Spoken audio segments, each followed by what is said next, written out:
प्रदोष व्रत कलियुग में अति मंगलकारी और शिव कृपा प्रदान करने वाला है। स्त्री अथवा पुरुष जो भी अपना कल्याण चाहते हो यह व्रत रख सकते हैं। प्रदोष व्रत प्रदोषा व्रत को करने से हर प्रकार का दोष मिट जाता है।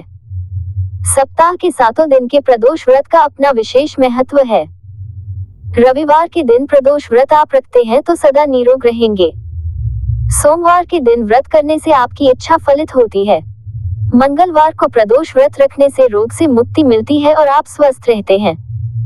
बुधवार के दिन इस व्रत का पालन करने से सभी प्रकार की कामना सिद्ध होती है। बृहस्पतिवार के व्रत से शत्रु का नाश होता है। शुक्र प्रदोष व्रत से सौभाग्य की वृद्धि होती है।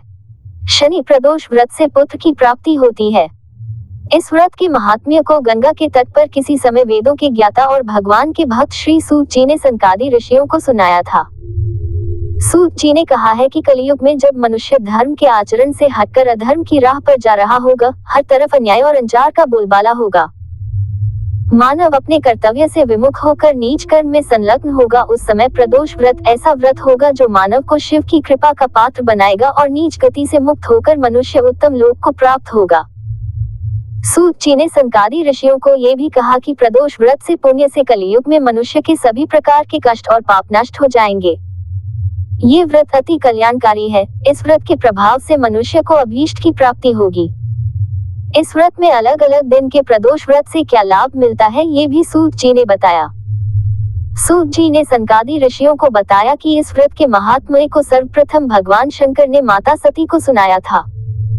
मुझे यही कथा और महात्म्य महर्षि वेदव्यास जी ने सुनाया और यह उत्तम व्रत महात्म्य मैंने आपको सुनाया है।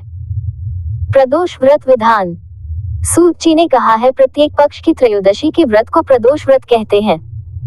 सूर्यास्त के पश्चात रात्रि के आने से पूर्व का समय प्रदोष काल कहलाता है। इस व्रत में महादेव भोले शंकर की पूजा की जाती है। इस व्रत में व्रती को निर्जल रहकर व्रत रखना होता है। प्रातःकाल स्नान करके भगवान शिव की बेलपत्र, गंगाजल, अक्षत, धूप, दीप सहित पूजा करें। संध्या काल में पुनः स्नान करके इसी प्रकार से शिव जी की पूजा करना चाहिए। इस प्रकार प्रदोष व्रत करने से व्रती को पुण्य मिलता है।